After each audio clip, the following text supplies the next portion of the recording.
नमस्कार, मैं हूं आपके साथ ऋचा सिंह। आप देख रहे हैं हमारा खास प्रोग्राम सुबह बोलेगा। सुबह बोलेगा में आज हम बात करेंगे कोरोना काल में टिड्डी आतंक।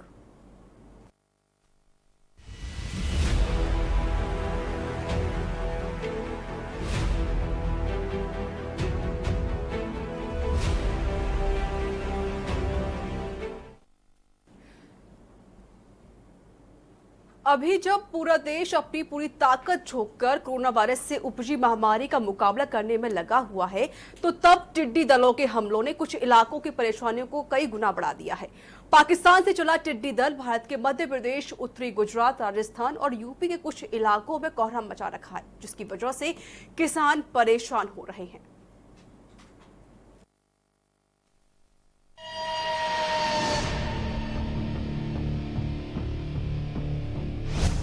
कोरोना काल में टिड्डियों का आतंक, नई आफत बनकर आया टिड्डियों का गैंग। किसान की फसलों का कर रहे अंत, टिड्डियों के मूवमेंट पर प्रशासन अलर्ट। अभी जब देश अपनी पूरी ताकत झोंककर कोरोना वायरस से उपजी महामारी का मुकाबला करने में लगा है, तब टिड्डी दलों के हमलों ने कुछ इलाकों की परेशानियों को कई गुना बढ़ा दिया है। पाकिस्तान से चिरा टिड्डी दल भारत के मध्य प्रदेश, उत्तरी गुजरात, राजस्थान और यूपी के कुछ इलाकों में कोहराम मचा रहा है।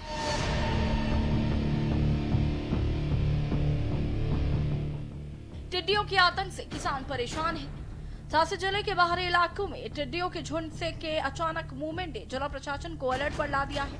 झांसी जिला प्रशासन ने टिड्डियों के झुंड द्वारा अचानक मूवमेंट करने के बाद फायर ब्रिगेड को रसायनों के साथ स्टैंड पर रहने के लिए निर्देशित किया गया है। इस संबंध में एक आपातकालीन बैठक की अध्यक्षता करने वाले जिला मजिस्ट्रेट आंध्रा वामसी ने कहा कि आम जनता के साथ साथ ग्रामीणों से कहा गया है कि वे दल के आने के बारे में नियंत्रण कक्ष को सूचित करें। टिड्डे उन स्थानों पर जाएंगे जहां हरी घास या हरियाली है, इससे ऐसी जगहों पर उनके मूवमेंट के बारे में जानकारी साझा की जानी चाहिए। टिड्डी दल का मूवमेंट जो हम देख रहे थे झांसी जनपद के अंदर, ये वही टिड्डी दल है या लोकस्ट स्वाम है जो ग्रेगेरियस है। लगभग 1 से लेकर 2 किलोमीटर की रेडियस पे ये टिड्डी दल है और कुल मिला के अगर इनकी संख्या भी गिन लिया जाए, कम से कम 40 लाख से लेके 90 लाख तक की इनकी पॉपुलेशन है। इसमें जो हमारा टीम्स है एग्रीकल्चर डिपार्टमेंट की या प्लांट प्रोटेक्शन ऑफिसर की या प्लांट सुपरवाइजर्स की या टीएस की प्रति ब्लॉक में स्थापित है। अब ये एक तरफ से एक डिज़ास्टर ही हो गया, आपत्ति हो गया था, तो फिर सारी निगरानी समितियों को हमने कहा था कि कंट्रोल रूम में जितने जल्दी सूचित करना है उतनी जल्दी हमें सूचित करना। राजस्थान में करीब 3 दशक के बाद फिर से टिड्डियों के लगातार आक्रमण शुरू हो गए हैं। टिड्डियों के प्रकोप के कारण बीते साल भी राजस्थान के किसानों को बड़ा नुकसान हुआ था। बीते दिनों टिड्डियों के कुछ दल सीमावर्ती जिलों से अजमेर, जयपुर, करौली, टोंक, दौसा, सवाई माधोपुर सहित अन्य जिलों में घुस आए थे। क्षेत्र में पहुंचे टिड्डी के दल को देखकर ग्रामीणों के होश उड़ गए। क्षेत्र में उड़ रही टिड्डी के दल ने 2 दिन से गांव के आतंक मचा रखा है। लाखों की संख्या में आया टिड्डी दल गांव के कई पेड़ों को उजाड़ चुका है। आसमान में लाखों की संख्या में उड़ रही टिड्डी कौतूहल का विषय है। इसे देखकर ग्रामीण दहशत में है। खेत की सब्जी है, मूंग की खेत है और साथ साथ कुछ बड़े बड़े पेड़ है जिसमें हरियाली के पत्ते हैं। उस पर ये बसने की संभावना बहुत ज़्यादा है। तो ये सारी चीज़ों का अध्ययन करने के बाद हमने ये डिसीजन लिया था कि इन टिड्डी दल की मूवमेंट है रात में बिल्कुल ज़ीरो हो जाती है, तो रात्रि में विश्राम करती है। तो हमारे निगरानी समिति के माध्यम से सतर्क रहना और कहाँ पे ये बसते हैं उस पर मॉनिटरिंग करना नंबर 1, और दूसरी बात वहाँ पे उन सारे ग्राम पंचायत प्रधान के माध्यम से हो या हमारे एग्रीकल्चर डिपार्टमेंट के माध्यम से हो या भारत सरकार से जो 7-8 टीम्स जो आई है उनके माध्यम से भी हो, केमिकल स्प्रेइंग करना उन सारे पेड़ों पे और उसको मारना, एक तो ये तय कर दिया था। कोरोना संकट के बीच कई राज्यों में टिड्डियों का आतंक खत्म होने का नाम नहीं ले रहा है। फसलों को नुकसान पहुंचाने वाले टिड्डी दल का प्रकोप राजस्थान में होते हुए महाराष्ट्र और मध्य प्रदेश तक पहुंच गया। इसलिए मध्य प्रदेश से सटे छत्तीसगढ़ में अलर्ट जारी कर दिया गया है। अधिकारियों की माने तो इन टिड्डियों ने मध्य प्रदेश राज्य में दस्तक दे दी है और 27 साल में प्रदेश में टिड्डियों का ये सबसे बड़ा हमला बताया जा रहा है, जिसकी मानसून तक जारी रहने की आशंका जताई जा रही है। जानकारों की माने तो अगर समय रहते टिड्डी दल पर काबू नहीं पाया गया तो राज्य में 8,000 करोड़ की मूंग फसल का नुकसान हो सकता है। इसके बाद कपास और मिर्ची की फसल भी नष्ट कर सकते हैं। वहीं किसानों को टिड्डी दल को आगे उड़ाने के लिए प्रचलित उपायों को अपनाने की सलाह दी गई है। साथ ही शाम 7 से 9 के बीच निगरानी रखने को कहा गया है। बताया जा रहा है कि 7 से 9 टिड्डी दल विश्राम करता है और इसी समय उन पर रसायन छिड़का जा सकता है। डेस्क रिपोर्ट के न्यूज इंडिया।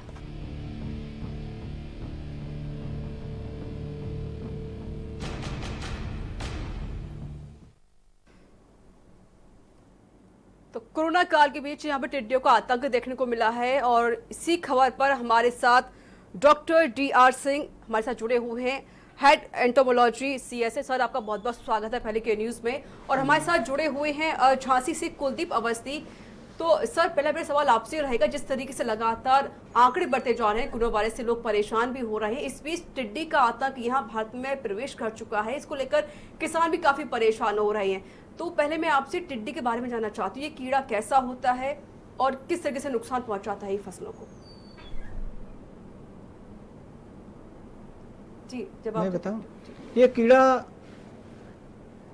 आर्थोप्टेरा एक आर्डर होता है कीड़े का, वो एक्रिडिटी फैमिली का है और इसका जो मुंह होता है ये चबाने और खाने वाला होता है। और ये एक ऐसा कीट है जो कि बहुभक्षी कीट है और जहाँ भी ये पौधों पर बैठता है ये सारे जो है कि पौधों को खा जाता है। तो ये जो है कि जहाँ भी बैठेगा वो झुंड में बैठता है और बैठ करके सभी फसलों को नुकसान कर देता है, खा जाता है। जी, और इसके जिस तरीके से ये जो फसलें खराब करता है, हमारे साथ कुलदीप अवस्थी भी जुड़े हुए हैं झांसी से लाइव। कुलदीप, लगातार झांसी में जो टिड्डियों के लिए जो आतंक मचाया है, जिस वजह से किसान परेशान हो चुके हैं, फसलें बर्बाद हो रही हैं, तो वहां पर सरकार क्या कुछ कर रही है?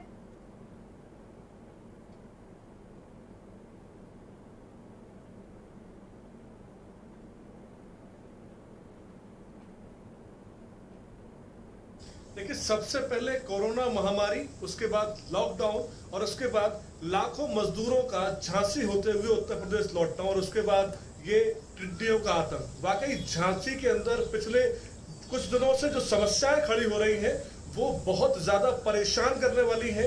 बात की जाए तो किसान, जो कि रीढ़ की हड्डी माना जाता है पूरे देश का, आज उस पर ही संकट गहरा रहा है। हर तरफ से उस पर ही दिक्कतें सामने आ रही हैं। अगर बात झांसी की जाए तो झांसी में जिलाधिकारी आंध्रा वामसी पिछले 4-5 दिनों से इस पूरे मामले पर अपनी नजर बनाए हुए हैं। उन्होंने पूरा प्रयास ये किया है कि हर तरह से टिड्डियों को रोका जा सके। इसके लिए रविवार की रात को करीब 40 लाख टिड्डियों को मारा भी गया है। ये पूरा ऑपरेशन बबिना थाना क्षेत्र के सुखवट लोगों के पास अंजाम दिया गया। इसमें ये बताया जा रहा है कि शाम के वक्त ये 7 से 9 के बीच में टिड्डियों पर यदि अटैक किया जाए कीटनाशक से तो उनकी मौत हो सकती है। दोपहर के वक्त टिड्डियां बाहर नहीं निकलती, इनको गर्मी से खासी परेशानी होती है और झांसी का इस वक्त तापमान 45-47 के आसपास चल रहा है, जो कि इनके लिए माकूल नहीं है। बिल्कुल कुलदीप, डॉक्टर, मैं अब आपके पास आना चाहती हूँ। डॉक्टर, जिस तरीके से लगातार ये जो आंकड़े बढ़ रहे हैं, आपने कहा टिड्डियों के बारे में आपने मुझे बताया, अगर हम बात करें इसका जो भौगोलिक जो कारण होता है टिड्डियों का, वो क्या होता है? ये टिड्डियां प्रायः जो है कि हर वर्षों में ये जुलाई से लेकर के अक्टूबर के महीने में निकलती थीं और ये जो महीना बरसात का होता है इसके लिए बहुत ही उपयुक्त होता है। और ये टिड्डियां जो है राजस्थान के बाड़मेर, बीकानेर, जैसलमेर, चूरू, झुंझुनू जो रेगिस्तानी एरिया है उन एरियाज में जो है, उन क्षेत्रों में इनका जो है कि उत्पत्ति और जो है कि प्रजनन स्थल है। वहां पर ये बहुत से तादाद में प्रजनन करते हैं और वहां पर इनकी जो है उत्पत्ति होती है। और वहां पर यदि जो है समय से नहीं रोका जाता है या नहीं रुक पाए किसी कारण से, तो वो जो है कि झुंड में करीब जो है 1 किलोमीटर के झुंड में 40 लाख टिड्डियां एक साथ उड़ान भरती हैं और 150 किलोमीटर जो है वो दिन भर में वो चल करके उड़ान भर करके दिन में, मतलब सुबह के समय जब सूरज उगता है तो उड़ान भरती हैं और एक जगह से दूसरे जगह जाकर के जहां भी इनको खाने के पदार्थ, खाने के फसल मिलते हैं, वहां झुंड में बैठ करके ये पूरे फसल को नष्ट कर देते हैं। इनकी विशेषता यह है कि सूरज डूबने के बाद ये रात्रि में अंधेरे में ये जो है कि एकदम अचानक झुंड में तूफान की तरह आते हैं और ये जो है पता भी नहीं लगता है कि कहां से आ गए। और पूरे गांव में जब बैठते हैं तो पेड़ों को, पौधों को, चारा की फसल को, जो कि दलहन की है, तिलहन की है, जो भी फसल मतलब बहुभक्षी कीट है ये, और जहां भी बैठता है ये पूरी की पूरी गांव के पूरी फसल को नष्ट कर देता है, और ये किसी भी फसल के हरे भाग को छोड़ता नहीं है। जी बिल्कुल। तो कॉलर्स को बता देना चाहते हैं, नंबर लगातार फ्लैश हो रहे हैं, आप सभी कॉलर्स हमें कॉल कर सकते हैं और अपनी राय दे सकते हैं। हमारे साथ झांसी से लगातार जुड़े हुए कुलदीप अवस्थी। कुलदीप, जिस तरीके से जो नुकसान हुआ है, क्या इसका कोई आकलन किया गया है अभी तक?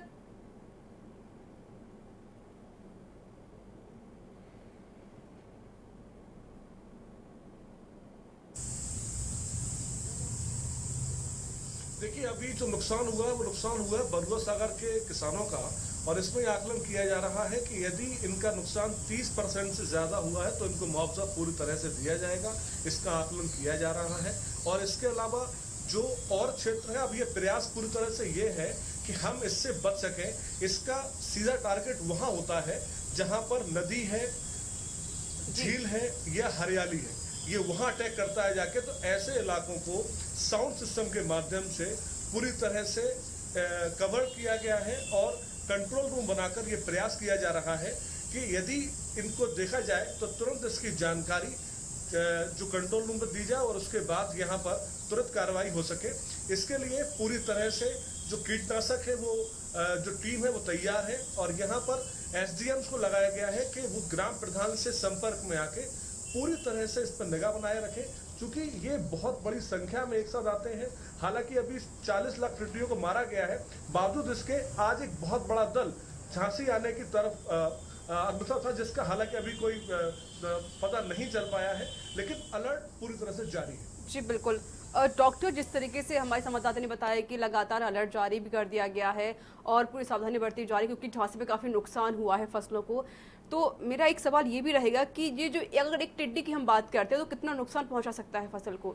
देखिए, ये टिड्डी जो है जब इकट्ठा आता है कहीं किसी जगह पर, गांव में, खेतों में पूरी, तो वहाँ वो जो है पूरी की पूरी 100% जो है फसल को नुकसान करता है। ये नहीं देखता है कि हम किसको खाएं किसको न खाएं। इसकी सबसे बड़ी विशेषता है कि ये झुंड में आता है, और एक किसान के खेत में एक किसान इसको नियंत्रित नहीं कर सकता है, न एक किसान के खेत को नुकसान करता है।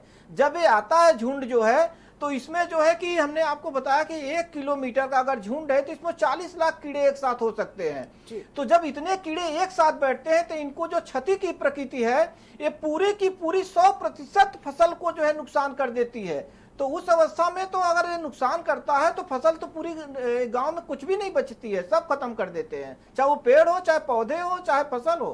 जी कुलदीप हमारे साथ जुड़े हुए। कुलदीप, जिस तरीके से जो नुकसान हो चुका है झांसी में टिड्डियों की वजह से, लोग परेशान हो रहे, किसान सभी परेशान हैं, क्या किसान कोई सावधानी बरत रहे हैं? क्या कोई छिड़काव किया गया है इन टिड्डियों को मारने के लिए अभी तक?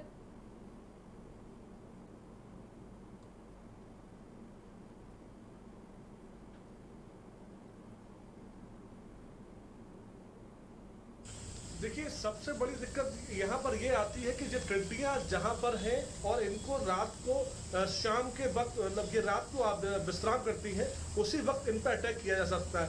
तो इस बात को मद्देनजर उन स्थानों को चिन्हित किया गया है। जैसे झांसी में सुकमा ढुकमो के पास एक पूरा इलाका है, ओरछा के पास में पूरा इलाका है, और जहाँ पे हरियाली है वो इलाके चिन्हित है, वहाँ पर साउंड सिस्टम लगा दिए गए हैं। और प्रयास ये किया जा रहा है कि जैसे ही इनको देखा जाए तुरंत इनके ऊपर कीटनाशक छिड़का जाए, लेकिन उसका भी एक तरीका है कि जब ये बैठे हो तभी इन पर कीटनाशक का छिड़काव हो सकता है। जी बिल्कुल। Doctor DR. सिंह, जिस तरीके से जो बताया, अगर कीटनाशक हम इस पर छिड़काव करते हैं तो ये लोगों की मौत हो जाती है, तो वो जो कीटनाशक छिड़काव होता है वो किस केमिकल का बना होता है? देखिए, जो है कि हम लोग पहले तो इनको कीड़ों को मारने के लिए, वातावरण को बचाने के लिए हम लोग जैविक कीटनाशकों का, जैविक फफूंदी नाशकों का, या जो है कि जो भौतिक उपाय है, यांत्रिक उपाय है, इन उपायों को पहले हम लोग बताते हैं। जैसे जो है कि अगर ये कीट जो है रात में आता है, अगर हमारे गांव के किसान जो है, पूरी समुदाय, किसान समुदाय गांव के एक साथ होकर के एक साथ जो है ध्वनि यंत्रों को, जैसे ड्रम बजाते हैं, थाली बजाते हैं, शंख बजाते हैं, या जो है कि लाउड स्पीकर बजाते हैं, अगर पूरे गांव के लोग एक साथ निकल करके ध्वनि प्रदूषक यंत्रों को जब बजाते हैं तो ये ध्वनि के प्रति बहुत ही सेंसिटिव होते हैं। तो वो उस गांव में जो है कि ये कीट जो है कि उस समय नहीं बैठेंगे। कुछ दूर जाकर के कहीं और बैठ सकते हैं, पर उस गांव में उस समय नहीं बैठेंगे। पर जो कीटनाशक की, जो आपने रासायनिक कीटनाशक की बात किया है, यदि जो है कि कीट पेड़ पर बैठे हुए हैं तो इनको मारने के लिए सामूहिक प्रयास सामुदायिक स्तर पर की जाती है, और विशेष तौर पर कि ये ध्यान रखा जाता है कि इसको सरकारी स्तर पर हवाई जो है कि स्प्रे छिड़काव करके ही कीटनाशकों से मारा जाता है, जिसमें कि मुख्य रूप से जो है हम लोग क्लोरपाइरीफास कीटनाशक जो आता है 20% का, उसको जो है कि 1.5 लीटर 1 हेक्टेयर के लिए 500 से 600 लीटर पानी में घोल करके उसकी हवाई छिड़काव करने की सुझाव दिया जाता है।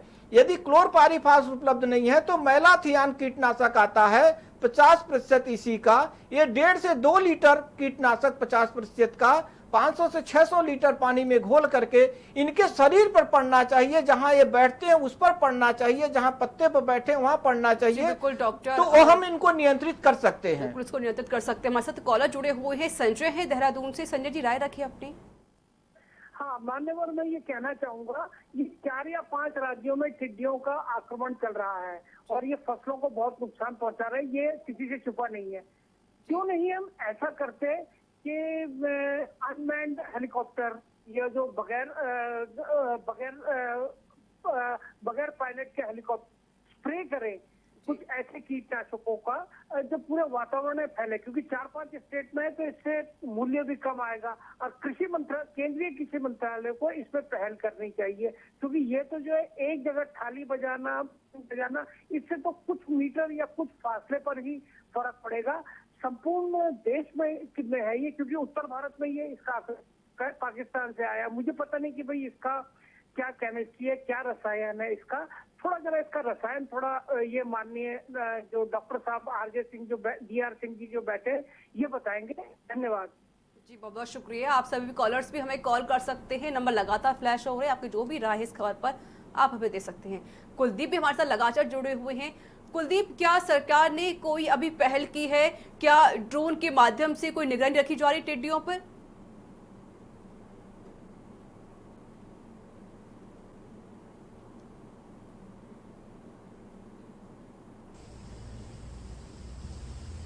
देखिए, मैंने बताया आपको कि सारे जितने भी SDM हैं उनसे, उनके माध्यम से जो भी ग्राम प्रधान है, करीब झांसी में 550 ग्राम प्रधान हैं, हम हर ग्राम प्रधान के पास में सूचना है और ग्राम प्रधान का सीधा कांटेक्ट झांसी के कंट्रोल रूम से है, और वहां पर जहां जहां इनके संभावित स्थान है वहां पर बड़े साउंड सिस्टम लगा दिए गए हैं, जिससे कि ये चूंकि इसका सबसे बड़ा ये खतरा अपने आप को मानते हैं साउंड सिस्टम से, और जैसे ही ये आएंगे उनको तुरंत साउंड सिस्टम के माध्यम से तेज आवाज करके वहां से भगा दिया जाएगा और कीटनाशक भी छिड़का जाएगा। तो जो भी प्राथमिक स्तर पर जो आवश्यकताएं थी उनको पूर्ति की गई है। आप इस बात को समझें कि गवर्नमेंट कितना ज्यादा सेंसिटिव है इसको लेके। कल भी दिन भर बैठक होती रही, आदेश जारी किए गए, उस पर इम्प्लीमेंट किया गया और उसका पूरा फीडबैक आज लिया गया। आज भी विकास भवन में DM आंध्रा वामसी खुद इस पूरे मामले को कोऑर्डिनेट कर रहे हैं, खुद इस पूरे मामले पर निगाह बनाए हुए हैं और प्रयास कर रहे हैं कि किसी भी प्रकार से जो ये टिड्डी का आतंक है वो झांसी में ना हो पाए। जी बिल्कुल। तो लगातार जिस तरीके से पाकिस्तान से निकला टिड्डियों का दल अब भारत में प्रवेश कर चुका है, जिस वजह से कई इलाके इससे ग्रसित हो सके हैं, जैसे राजस्थान, MP, झांसी और UP। यानी इन जिलों में, इन राज्यों में जो टिड्डियों का जो प्रवेश हो चुका है, जिस वजह से किसान की फसलें काफी नुकसान हो रही हैं। वो तक छोटे से ब्रेक का हो चला है, ब्रेक के बाद जल्द हाजिर होंगे।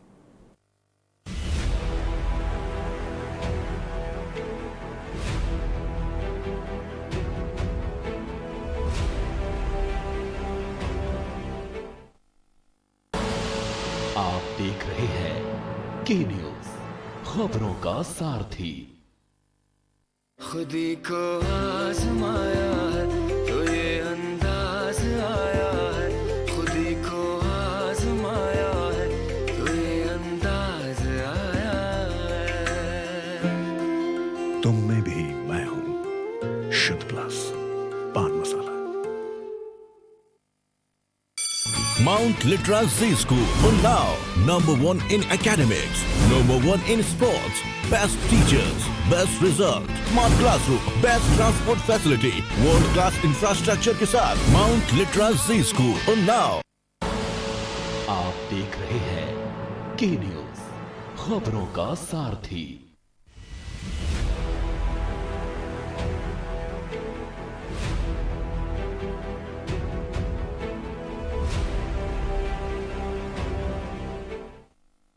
तो ब्रेक के बाद एक बार फिर से आप सभी का स्वागत है। कोरोना काल में टिड्डियों का आतंक भारत में आ चुका है, जिस वजह से सभी किसान परेशान हैं और साथ ही साथ सरकार भी काफी परेशान हो चुकी है। डॉक्टर डीआर सिंह हमारे साथ लगातार जुड़े हुए हैं। डॉक्टर, ये जो टिड्डियों के इसके जीवन काल क्या होता है, थोड़ा इसके बारे में हम आपसे जानना चाहेंगे। देखिए, ये टिड्डियां जो है, इसका नाम जो है डिजर्ट लोकस्ट है, रेगिस्तानी टिड्डी इसे कहते हैं। और जो है ये रेगिस्तानी टिड्डी का इसलिए कहा जाता है कि रेगिस्तानी एरिया में जो अंडे देता है। और इसका जो मादा कीट है और नर कीट है, ये जब निषेचन करते हैं तो निषेचन के 2 दिन बाद इसका मादा जो है, जहाँ की बालू और नमी वाले मिट्टी होते हैं, उसमें अपने जो है कि पेट को धंसा करके जमीन के 2-3 इंच के अंतर्गत करीब 80 से 100 अंडे एक जगह दे करके जमीन के अंदर ढक देता है। इसके बाद 2 सप्ताह बाद उस अंडों से जो है शिशु निकलते हैं, जिसको हम लोग तकनीकी भाषा में निम्फ कहते हैं। और निम्फ जो है पंखा नहीं होता है, तो एक जगह से दूसरे जगह उड़ नहीं सकता है। और जो पास का जो वेजिटेशन होता है, जो हरियाली होती है, उसको निम्फ को ये शिशु खाता है। और 2 सप्ताह तक, करीब मतलब 15 दिनों तक ये जो है कि वहाँ पर सरवाइव करता है। फिर आसपास के जगहों पर ये मानकर चलिए कि 6 सप्ताह तक ये जो है कि यहाँ वहाँ घूमता रहता है जमीन पर और भोजन करता है। 6 सप्ताह के बाद फिर ये जो है प्रौढ़ कीट बन जाता है। जो ही प्रौढ़ कीट बनता है, इसमें पंखे आ जाते हैं और इन पंखों के सहारे फिर ये जो है झुंड बना करके एक जगह से दूसरे जगह उड़ना शुरू करता है और फसल की बर्बादी शुरू कर देता है। डॉक्टर, अगर बात करें तो जिस तरीके से, क्योंकि जो रिप्रोडक्शन का टाइम होता है वो जुलाई से अक्टूबर तक का होता है, लेकिन मई में इनका टिड्डियों का आना क्या साबित कर रहा है? देखिए, पहले जो है कि इसका जो कि शोध हुआ है और इस पर जो अध्ययन हुए हैं वैज्ञानिकों के द्वारा, इसका जो है कि जो प्रजनन है वो और इसका जो जनसंख्या बढ़ती है, वो जुलाई से लेकर के अक्टूबर तक का काल जो है इसका मतलब अध्ययन किया गया था।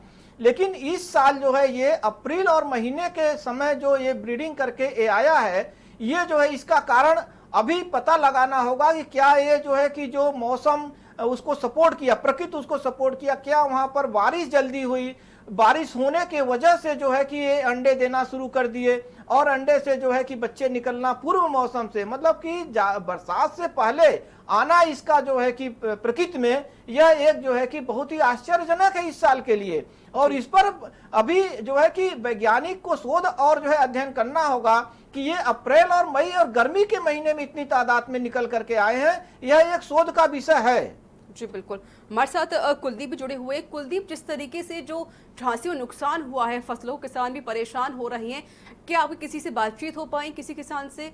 क्या कोई किसान अपनी वो सावधानी के लिए क्या कुछ बरत रहा है अब?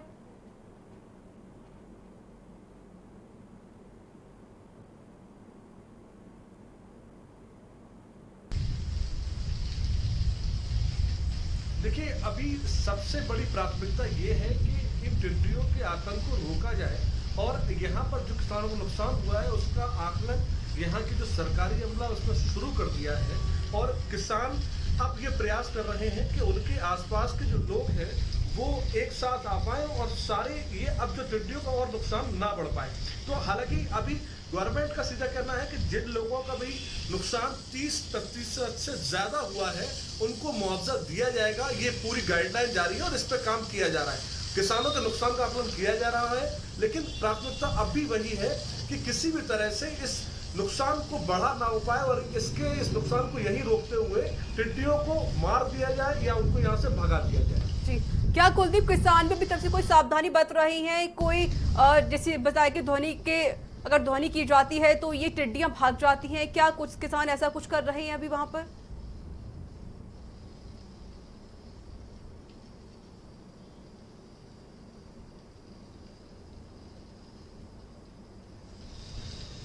देखिए, गवर्नमेंट की तरफ से कीटनाशक की जो गाड़ियां हैं वो तैयार खड़ी हुई हैं और साउंड सिस्टम लगवा दिए गए, डीजे लगवा दिए गए। इसके अलावा किसानों के पास जो खुद के जो लोकल इंस्ट्रूमेंट्स होते हैं, थाली, बड़े वाले ड्रम, इस तरीके से जो उनके पास में है, वो सारे लोग एकजुट हैं और पूरा प्रयास यही है कि यदि टिड्डियों का दल अटैक करता है तो हमें उसको हर हाल में यहाँ से भगाना है, क्योंकि एक बार टिड्डी दल जहाँ पर भी बैठ जाता है उस जगह का नुकसान 100% तय हो जाता है। जी डॉक्टर, जो टिड्डियों का जो रिप्रोडक्शन का टाइमिंग है, आपने खुद बताया कि वो जून जुलाई से अक्टूबर तक का रहता है, तो इस तरीके से पहले आ जाना, शायद बरसात की वजह से, मार्च अप्रैल में जो बरसात हुई शायद उसकी वजह से आ जाना, क्या ये मौसम पे कोई डिपेंड करता है टिड्डियों का आना?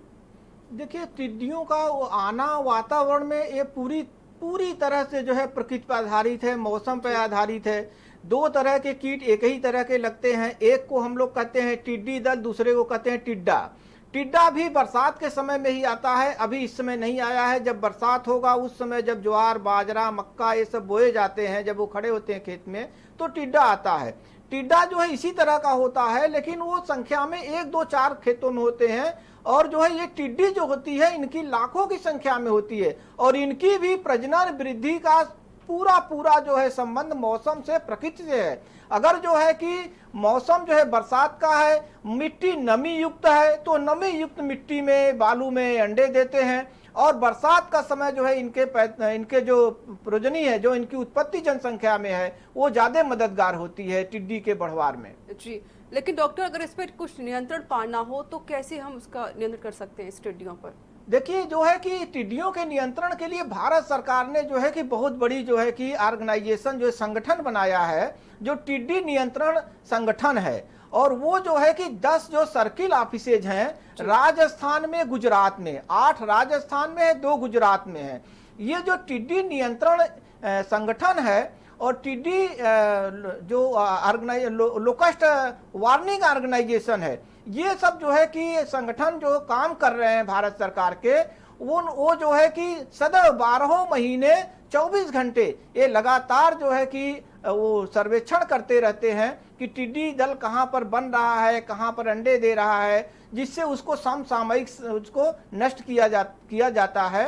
और ये जो है कि इस तरह से उसको जो कीड़े हैं उनके जो है जीवन काल का अध्ययन किया जाता है, करते रहते हैं। और समय समय पर यदि इनकी जनसंख्या बढ़ती है तो उनको कीटनाशकों से या अन्य विधियों से वहीं जहां इनका उत्पत्ति स्थल है वहीं पे इनको नष्ट किया जाता है। बिल्कुल। तो जिस तरीके से जो पाकिस्तान से निकला टिड्डी अब भारत में प्रवेश कर चुका है, जिस वजह से कई राज्य इससे ग्रसित भी हो रहे हैं, जिसमें राजस्थान, मध्य प्रदेश और झांसी और साथ ही साथ उत्तर प्रदेश में भी, तो लगातार महाराष्ट्र भी इसमें शामिल हो चुका है, तो जिस वजह से किसानों को काफी नुकसान भी हो रहा है। लेकिन सरकार पूरी कोशिश कर रही है कि कैसे इन टिड्डियों का जो दल प्रवेश कर चुका है उस पर कैसे नियंत्रण पाया जाए। अब तक छोटे से ब्रेक का हो चला है, ब्रेक के बाद साथ हाजिर होंगे।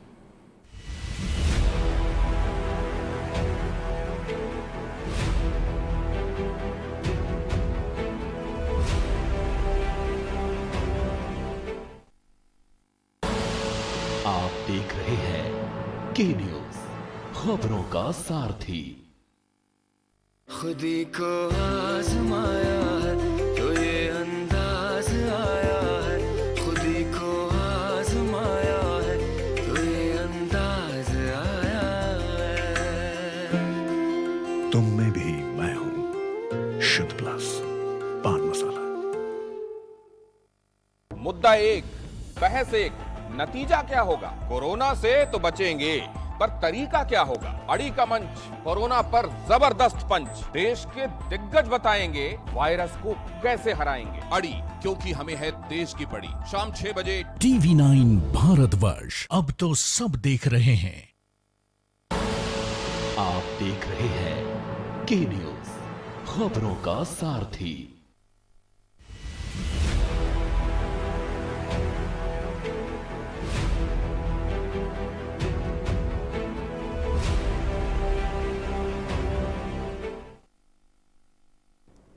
तो ब्रेक के बाद एक बार फिर से आप सभी का स्वागत है। कोरोना काल के बीच में ही टिड्डियों का आतंक बहुत ही भयावह साबित हो रहा है। महामारी यहाँ पर सामने आ चुकी है। लगातार जिस तरीके से कोरोना वायरस के आंकड़े बढ़ते जा रहे हैं, तो दूसरी ओर टिड्डियों का आतंक होता जा रहा है।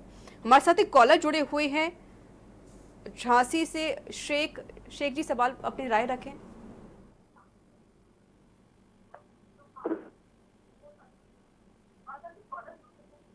शेख जी राय रखें अपनी।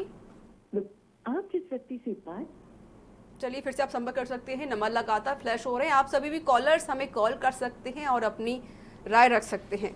तो डॉक्टर DR सिंह हमारे साथ लगातार जुड़े हुए हैं। और तो डॉक्टर, जिस तरीके से जो लगातार टिड्डियों का आतंक बढ़ता जा रहा है, पाकिस्तान से आया टिड्डी भारत में प्रवेश कर चुका है, जिस वजह से काफ़ी राज्य परेशान हो चुके हैं। तो जो राज्य सरकार है वो क्या सावधानी बरतें इन टिड्डियों का आतंक खत्म करने के लिए? देखिए, ये जो टिड्डी है ये तो अंतर्राष्ट्रीय कीट है। ये एक प्रदेश की समस्या नहीं है, न एक देश की समस्या है। यह जो है पूरे विश्व की समस्या है और मुख्य रूप से ये पूर्वी अफ्रीका और पाकिस्तान, हिंदुस्तान, ये सभी देशों की समस्या है। और ये जो मुख्य इनके जो हमने आपको बताया कि प्रजनन और उत्पत्ति स्थल है, और रेगिस्तानी एरिया है, राजस्थान है और उससे लगा हुआ पाकिस्तान का एरिया है। तो वहाँ से अगर एक बार इनकी उत्पत्ति हो गई और इनका जो है प्रजनन हो करके माइग्रेशन, जिसे माइग्रेटरी लोकस्ट कहते हैं, अगर जो है माइग्रेशन शुरू हो गया और अगर वो आ गया है, तो हमने आपको बताया कि ये सरकार की तरफ से जब ये महामारी का रूप लेता है तो इसके नियंत्रण के लिए केवल जो है ड्रोन से हवाई छिड़काव या हेलीकॉप्टर से हवाई छिड़काव या पूरे जिले में अगर फैल गया तो एरियल स्प्रेइंग, जो एरियल हवाई छिड़काव है रासायनिक कीटनाशकों का, उसी से ही इसको नियंत्रित किया जा सकता है। और ये कार्य जो है कि आप जैसा कि अभी बता रहे हैं अवस्थी जी, ये जो है सरकार के स्तर से, जिला अधिकारी महोदय के स्तर से ये प्रयास शुरू किया गया है। एक सराहनीय कदम है ये। जी बिल्कुल। कुलदीप अवस्थी जी, आपका बहुत बहुत शुक्रिया हमसे जुड़ने के लिए और इस खबर पूरी अपनी बात रखने के लिए।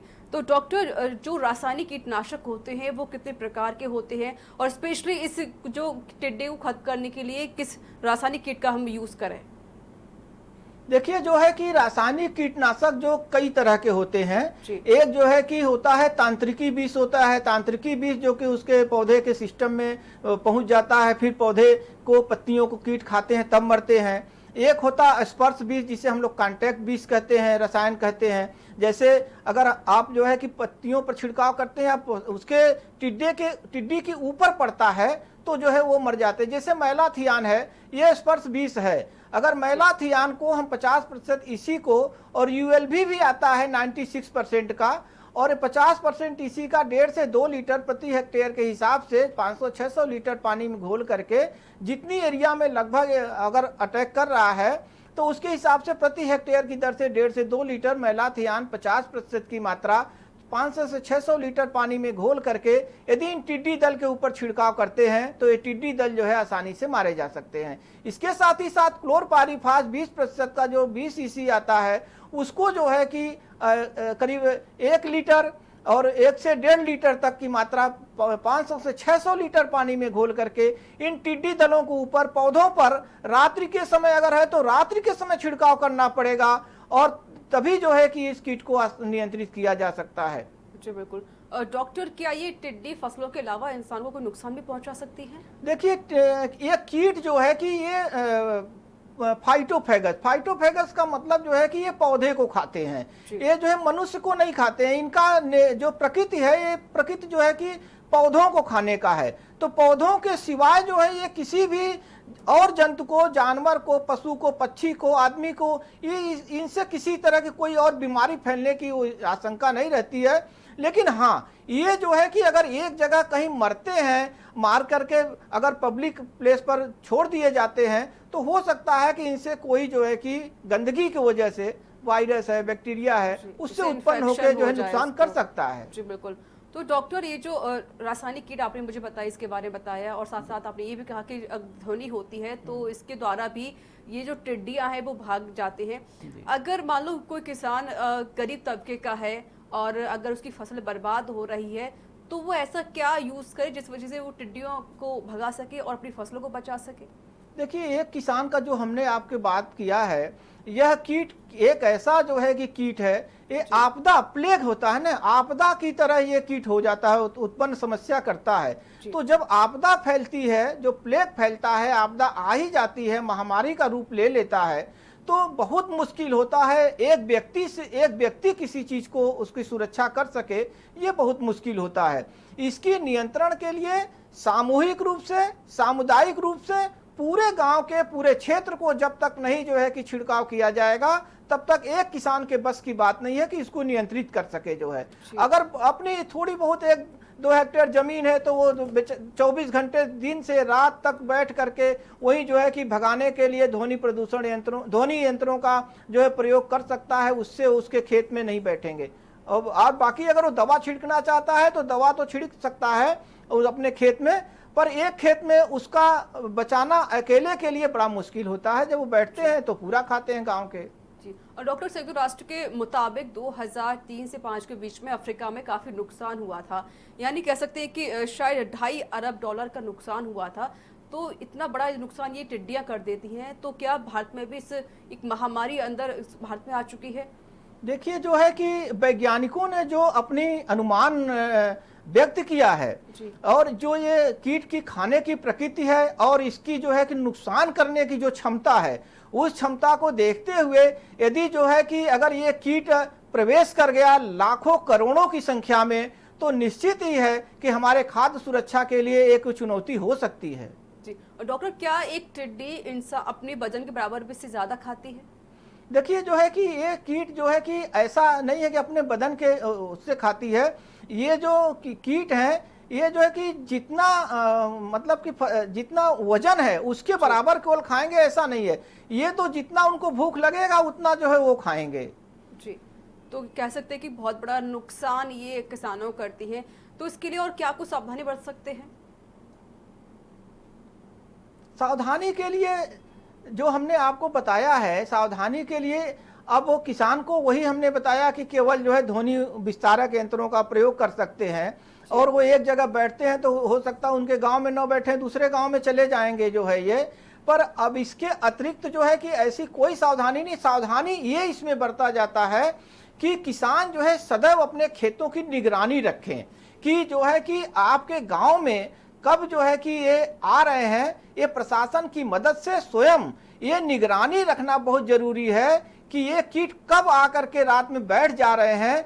अगर जो है कि बैठते हैं तो तुरंत जिला प्रशासन को, तुरंत जो है कृषि विभाग को या संबंधित अधिकारी को जो कंट्रोल रूम से फोन उनको दिए गए हैं वहां पर सूचित करें, जिससे कि वो जो है कि जो विंग बनी हुई है नियंत्रण के लिए जिले स्तर पर, ब्लॉक स्तर पर, वो तुरंत आकर के जो है बैठे हुए टिड्डियों को रासायनिक कीटनाशी छिड़काव करके उसको जो है नष्ट किया जा सके। बिल्कुल, हमारे साथ मध्य प्रदेश के स्टेट हेड विवेक कुमार जुड़े हुए हैं लाइव।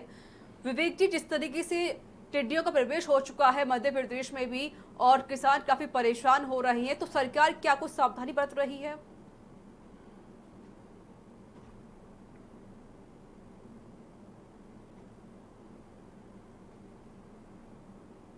इनका जो हमला करने का समय होता है वो 3 से लेकर 6 बजे जो सुबह का मौसम होता है या रात होता है, उसमें सबसे ज्यादा हमला करते हैं। और ये उसके बाद 3 से 7 बजे करीब ये पेट बजा के बैठ जाते हैं। तो ये पूरा राष्ट्रीय आपदा की तरह देखा जा रहा है। सरकार की तरफ से भी कोई पहल ऐसी नहीं की जा रही है।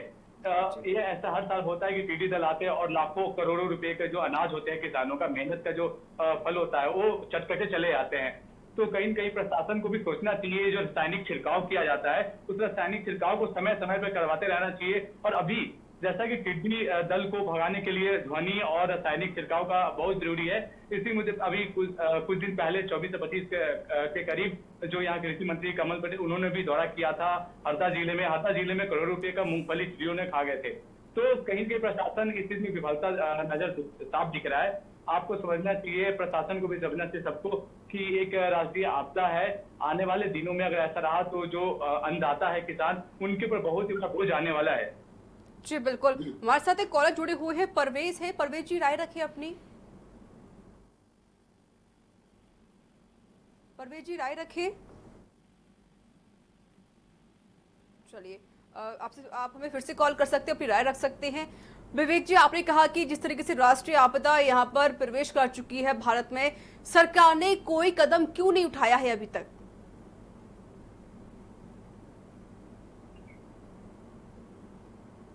कहीं ना कहीं ये जो मामला है सरकार के कानों पे कभी सही से नहीं पहुंचा, लेकिन ये जो आपदा है वो अचानक बोल के आता है और सरकार को, किसान को भी चाहिए, जो किसान भाई है उनको भी चाहिए कि समय रहते हुए सभी कीटनाशक चीजों का उपयोग करें, समय रहते ध्यान दे। लेकिन अगर हम बात करें तो इतने बड़े पैमाने पर खेतियां होती है भारत में, एक कृषि प्रधान देश है भारत, तो इस स्तर पर भी सरकार के द्वारा हद में एक नई पहल की जाती है। लेकिन छोटे स्तर पर जो हम बात करें ग्राम पंचायतों में, प्रधानों में, तो प्रधानों की सबसे बड़ी जिम्मेदारी होती है कि वो किसानों के पास जाए, उनसे उनकी समस्या पूछे कि ये जो तो विवेक जी, सरकार कब पहल करेगी जब बहुत बड़ा नुकसान हो जाएगा, सभी किसान बेघर हो जाएंगे, फसलें सारी बर्बाद हो जाएगी, तब सरकार पहल करेगी इसको बचाने के लिए?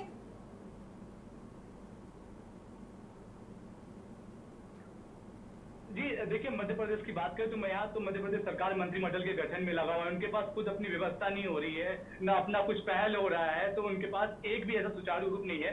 कृषि मंत्री भी है लेकिन सभी लोग मंत्रिमंडल के गठन में लगे हुए हैं, जिला पंचायत के गठन में लगे हुए हैं, तो कभी अभी भी मध्य प्रदेश सरकार की तरफ से एक भी पहल जारी नहीं है। अगर हम बात करें तो मध्य प्रदेश सरकार यहाँ कोरोना से नहीं लड़ पा रही है, तो ये टिड्डी दल का दूसरा हमला सरकार की आर्थिक स्थिति की रीढ़ की हड्डी तोड़ के रख दिया है। और इस प्रकार शिवराज सिंह चौहान ने भी कहा था हम किसान भाइयों का है, किसान पुत्र कहलाते हैं वो, लेकिन इसके बावजूद भी सबसे अधिक कोई मार खा रहा है तो प्रदेश के किसान की हालत खराब है। यहाँ सबसे अधिक कोई आत्महत्या भी करते हैं तो वो प्रदेश किसान करते हैं। तो सरकार को अपने जो एक मंत्रिमंडल का गठन है उनसे पहले उन किसानों से जाके मुलाकात करना चाहिए, उन किसानों से पूछना चाहिए कि जो नुकसान हो रहा है उसमें हम सब भरपाई करेंगे, हम आपके ख्याल रखेंगे। लेकिन अभी भी सरकार की तरफ से कोई बड़ी प्रतिक्रिया देखने को नहीं मिल रही है। बिल्कुल विवेक जी, बहुत बड़ी लापरवाही है। जब ये पूरी आपदा पूरे मध्य प्रदेश में फैल जाएगी, क्या सरकार तभी जागेगी? क्या सरकार क्यों सो रही है? क्या अपने जो टीम गठन की जा रही है, गठन किया जा रहा है पार्टी का, इससे पहले किसान से आके बातचीत की जाए, कितना नुकसान हुआ है उसका मुआवजा दिया जाए सरकार को?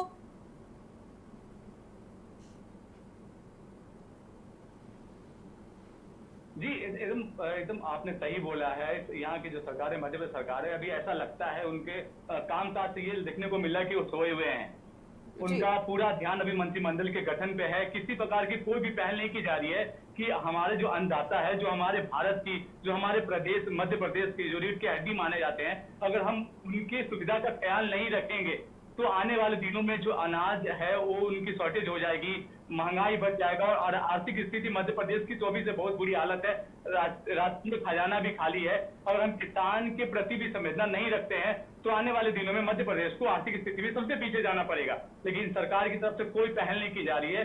सरकार को एक न एक बात सोचना चाहिए कि हमें कम से कम अपने अन्नदाता के पास जाकर उनकी समस्या को सुनना चाहिए। लेकिन सबसे बड़ी गलती हम यहाँ बात करें तो जो ग्राम पंचायत और छोटे लेवल के अधिकारी है उनके कान में कोई बातें नहीं जाती, उनके पास सिर्फ मुद्दा रहता है कि हम कैसे भी करके किसानों से पैसा कमाएं, राजस्व जमा करें।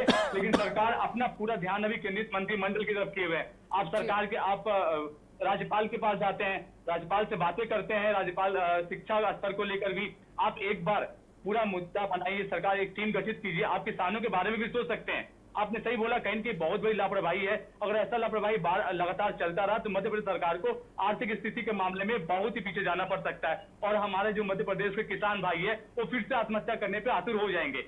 बिल्कुल ऐसी ही सरकार होती है जो खुद बे खुद किसानों को आत्महत्या करने पर मजबूर कर देती है।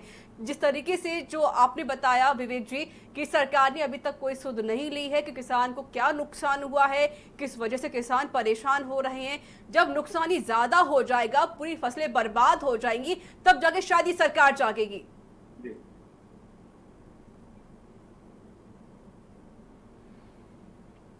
जी सरकार का पूरा ध्यान तो मंत्रिमंडल के गठन पे है। मैं बार बार वो आप लोग से दोहरा भी रहा हूँ और पब्लिक से बताना चाहता हूँ, उनका पूरा ध्यान मंत्रिमंडल के गठन पे है। हमारे किसान भाई, हमारे प्रदेश के किसान, भारत के किसान क्या कर रहे हैं? कुछ नहीं है। नरेंद्र मोदी जी के द्वारा लगातार पैकेज, राहत पैकेज की घोषणा की जा रही है। 20 लाख करोड़ रुपए की जो घोषणा की गई है, ये जो मुआवजा है वो किसानों के पास कब पहुंचेगा? जब किसानों के पास कुछ नहीं रहेगा, बस नाम के कागजी का जो अभी मध्य प्रदेश के सारा काम जो है वो कागज पे साफ तौर पर दिख रहा है और जमीनी स्तर पे हम अगर जल्दी पूरा नहीं करेंगे तो आने वाले दिनों में किसानों की हालत ऐसी हो जाएगी। जो हमारा देश की प्रगति में सबसे अहम मुद्दा रखते हैं, भारत को कृषि प्रधान देश कहा जाता है, इसके बावजूद भी सबसे खराब हालत भारत के किसानों की है। और हम बात करें मध्य प्रदेश के किसानों की तो मध्य प्रदेश किसान भारत में सबसे ज्यादा आत्महत्या करते हैं। उनके ऊपर कर्ज है, उनके ऊपर इतने बड़े बड़े लोन है, इसके बाद भी सरकार के पास कोई ऐसा ध्यान नहीं है कि जो टीडीओ का जो हमला है वो पूरी तरह से कृषि व्यवस्था को ध्वस्त करता आ रहा है। और हम बात करें तो आप मध्य प्रदेश के आगर मालवा, सिलवानी, उसके बाद रायसेन के बाद आपका हरदा, यहाँ पे टीडीओ दल का एक सामूहिक झुंड बहुत बड़े स्तर पे हमला करके वहां के फसल को बर्बाद कर चुके हैं और नुकसान इस कदर हो चुका है कि आने वाले दिनों में किसान के पास आत्महत्या करने के अलावा कोई चारा नहीं बचेगा। अगर सरकार अभी से तुरंत पहल नहीं करती है तो हमारे किसान भाइयों को बिल्कुल बहुत विवेक नुकसान जी, भुगतना पड़ ऐसी ही सकता है। सरकारें और हैं जो किसान को लेकिन आत्महत्या सरकार करने में पर खुद बार-बार ब खुद कहना मजबूर चाहूंगा, कर आप देती एक है, बार- जिस वजह से किसान काफी परेशान हो जाते हैं, उनके बारे में कुछ पूछा नहीं जाता, उनकी सुध नहीं ली जाती है। हमारे साथ एक कॉलर जुड़े हुए हैं, शेख मोहम्मद हैं। शेख मोहम्मद जी, सवाल अपनी राय रखें। हेलो जी, राय रखिए अपनी। हेलो, मैं राय रखना चाह रहा हूँ। मैं आपका ये प्रोग्राम देख रहा हूँ किसान टिड्डियों के बारे में। मेरे घर में पेशेंट है, मदर मेरी। जी हेलो जी, राय रखिए। राय क्या है आपकी इस खबर पर? मेरी राय ये है कि मैं ये प्रोग्राम आपका देख रहा हूँ तो आपका टिड्डी का, तो मेरे घर में पेशेंट है। ये टिड्डियाँ कितनी मतलब प्रजाति की है और इससे क्या सुरक्षा की जाए? जी बिल्कुल, आपका ये सवाल डॉक्टर जवाब देंगे। डॉक्टर, ये जो प्रजाति होती है टिड्डियों, कितने प्रकार की होती हैं, इसके लिए क्या करें? देखिए, जो है कि टिड्डी जो है, हम वैज्ञानिक भाषा में अगर बात करें तो सिस्टोसर्का ग्रेगरिया लोकस्ट्रा मैग्रिटेरिया, इसका जो है कि, लेकिन किसानों के लिए अगर हम बात करते हैं तो हम इनको कहते हैं रेगिस्तानी टिड्डी कीट, और इंग्लिश में बोलते हैं डिजर्ट लोकस्ट, इसे बोलते हैं। तो ये दोनों जो माइग्रेटरी लोकस्ट है और जो सिस्टोसर्का ग्रेगरिया है, ये दोनों जो है कि एक ही तरह के नुकसान करते हैं। नुकसान की प्रवृत्ति दोनों की एक ही होती है, एक ही तरह के प्रजनन करते हैं, एक ही तरह के वातावरण में ये पलते हैं। और ये कीट जो है कि जैसा हमने बताया कि ये चबाने, और इनके जो मुख होता है चबाने और काटने वाले होते हैं। तो जब ये पत्तियों पर बैठते हैं तो मुलायम डालियों को, पत्तियों को, तनों को, ये सबको काट चबा करके भूखे जब होते हैं, उड़ते हैं तो इन्हें एनर्जी, इनकी एग्जॉस्ट एनर्जी खर्चा होता है, ऊर्जा खर्च होता है। अब फिर उसके ऊर्जा को प्राप्त करने के लिए रात में बैठते हैं और फिर जो है कि पूरी की पूरी फसल को खाकर नष्ट करते हैं। ये यानी अब ये आतंक मचाते हैं फसलों पर, तो उनका समय वो रात में ही करते हैं? रात में ही बैठते हैं। ये रात में जो है सूरज उगने के बाद ये जो है सेटिल्ड जो होते हैं बैठते हैं, ये रात में ही बैठते हैं। और सुबह होते ही ये जो है वहां से फसलों से उठ करके दूसरे जगह दिन भर उड़ते हैं। जो ही क्या सूरज, डॉक्टर, अगर जितना टेम्परेचर आगे बढ़ता जाएगा तो क्या टिड्डी वहां से चले जाते हैं? क्या खात्मा हो सकता है इन टेम्परेचर के द्वारा? देखिए, टिड्डी जो है कि एक बार अगर आ जाता है तो इसको जो है कि रासायनिक कीटनाशकों का प्रयोग करके मारा जा सकता है। और यदि जो है कि ये टिड्डी जो आसपास के खेत हैं, अगर उसमें नमी है और ये जमीन के अंदर 2-3 इंच के गहराई में इसके अपने जो होता है एब्डामिन होता है, पेट होता है, उसको धंसा करके जमीन के अंदर 80 से 100 अंडे एक टिड्डी देता है। अगर वो अंडे दे दिया तो हम लोग किसानों से कहते हैं कि आप जहां पर एक किसान खेत में खा करके नुकसान करके उड़ के चले गए हैं, यदि आपके पास नमी युक्त आसपास खेत हुआ है और टिड्डे 1-2 दिन रुके हुए हैं, अगर अंडे दे दिए हैं, क्योंकि वो निषेचन के बाद 2 दिन में अंडे देने लगते हैं, तो जो ये अंडे खेत में दे देते हैं, अगर अंडे की अवस्था में खेत की जो इसमें गर्मी पड़ रही है, 45 डिग्री टेम्परेचर है, अगर खेत की जुताई कर दें तो अंडे जो है जमीन के ऊपर आ जाते हैं। तो कुछ अंडों को चिड़िया जो है कि चूं करके खा जाती हैं और अंडे गर्मी, जो सूरज की गर्मी है उससे जो है अंडे नष्ट हो जाते हैं, जिससे इनके जो शिशु हैं, जिसे हम निम्फ कहते हैं, वो निम्फ नहीं बन पाते हैं। जब निम्फ नहीं बनेंगे तो प्रौढ़ नहीं बनेंगे, और प्रौढ़ नहीं बनेंगे तो फिर दूसरी जो जनरेशन है, दूसरी जो पीढ़ी है, वो नहीं बन पाएगी। जी बिल्कुल, मध्य प्रदेश के स्टेट हेड भी हमारे साथ लगातार जुड़े हुए हैं। विवेक जी, जिस तरीके से सरकार ने तो अभी तक कोई पहल नहीं की है, सरकार की तरफ से कोई बात सामने नहीं आई है, क्या कोई किसानों से आपकी कोई बातचीत हो पाई? कितना नुकसान हो पाया है किसानों का?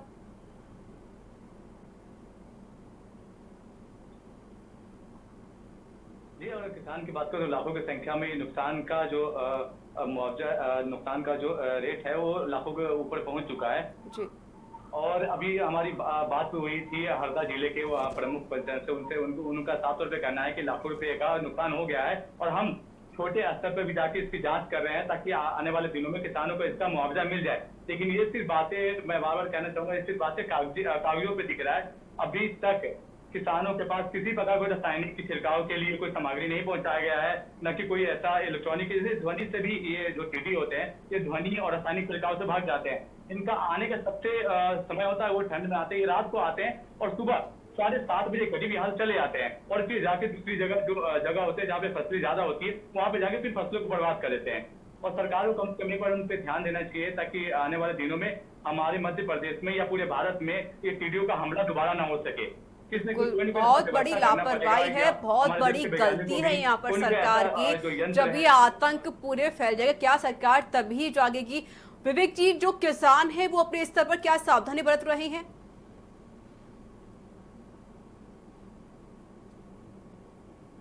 नहीं, किसान की बात करें तो किसान अपने स्तर पे तो पूरे किसान है, वो पहले भी रात को भी वो अपने जो खेत है वहां पे जाकर सोते थे। और अगर हम बात करें तो भी किसान पटाखे थाली बजाकर एक ध्वनि के तौर पर और रासायनिक जो 3 से 4 प्रकार का, जिससे डॉक्टर साहब ने बताया, जो रासायनिक छिड़काव करते हैं उसके जरिए वहाँ के टिड्डी दल को वहां से भगाया जा रहा है। लेकिन बात करें तो तापमान और टेम्परेचर भी बहुत ज्यादा है, जिसके कारण भी कुछ टिड्डियां वहां से भाग जाती है, प्लान कर जाती है। तो किसान साफ तौर पे पटाखों का उपयोग करिए, ध्वनि का उपयोग करिए और छिड़काव का उपयोग करिए। छिड़काव के माध्यम से ही टिड्डियों को किसान यहाँ से भगा रहे हैं और सजगता काफी दिखा रहे हैं। अगर किसान तो अपनी सजगता के तहत ये काम कर रहे हैं, लेकिन सरकार की तरफ से कोई भी किसी प्रकार का कोई भी सहायता उनके पास नहीं पहुंच पाया है।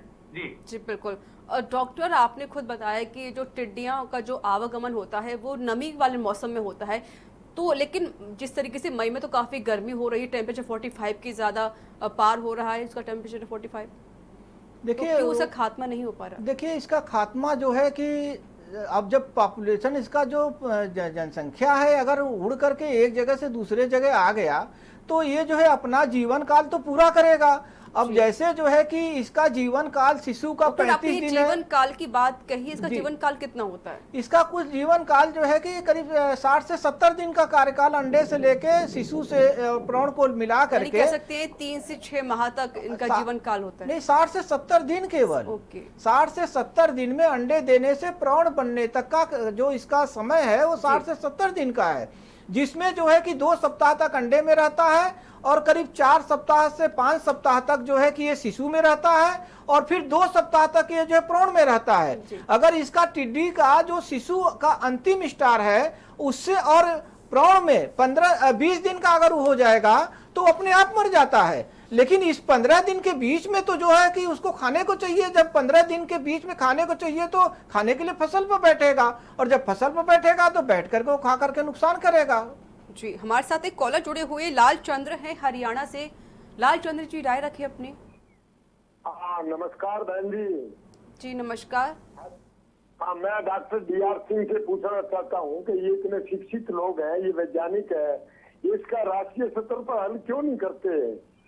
ये कोई स्टेट वाइज मामला थोड़ा है। जब ये पाकिस्तान साइड से आती है, बुलंदशहर में भी आई, उधर सीकर के अंदर आई भी है, फाजिलका में आई भी है, इधर मध्य प्रदेश में आई भी है, तो ऐसे पढ़े लिखे शिक्षित लोगों को चाहिए कि इसको एंट्री से पहले क्यों नहीं बैन कर देते एयर सर्वे करके?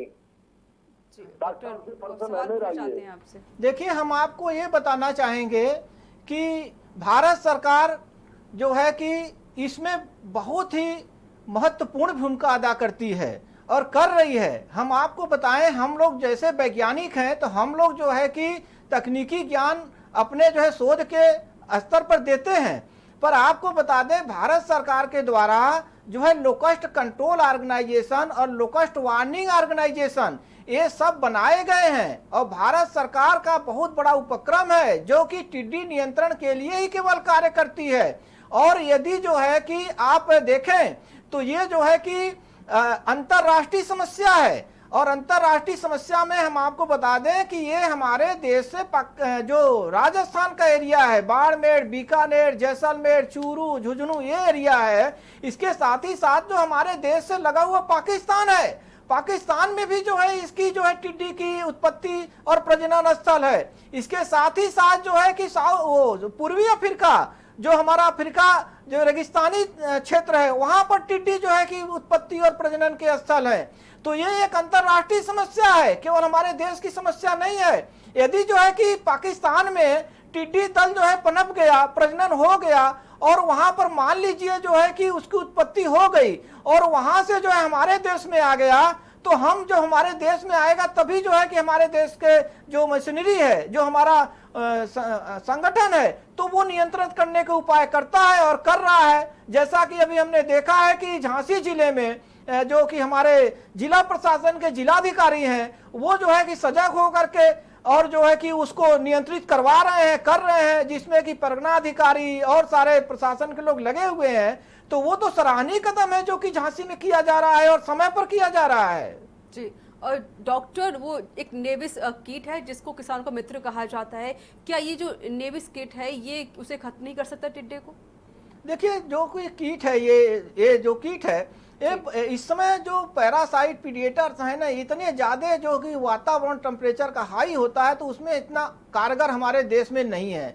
और इसके लिए जो जैविक नियंत्रण के लिए कुछ सुझाव दिए गए हैं, उसमें जो है कि खेतों में चारों तरफ चिड़िया को बैठने के लिए बर्ड पर्चर, जिसे हम लोग कहते हैं बांस का, वो जो है कि बर्ड पर्चर बनाते हैं। तो मैना है और बहुत सारे जो वो हैं पक्षी हैं, वो आकर के उस पर बैठते हैं। अगर झुंड में इनकी पक्षियों की संख्या ज़्यादा है तो ये जो है कि इस टिड्डी को जो है चूम करके खा जाते हैं। बाकी अभी तक कोई इसका जो आपने बताया है, ये कोई ऐसा कीट नहीं है जो कि इस कीट को जो है कि अच्छी तरह से, मतलब प्रभावकारी तरीके से नियंत्रित कर सके। जी बिल्कुल। विवेक जी, आपका बहुत बहुत शुक्रिया हमसे जुड़ने के लिए, बातचीत करने के लिए। और डॉक्टर DR सिंह, आपका बहुत बहुत शुक्रिया, हमारे स्टूडियो में आए, हमसे बातचीत की।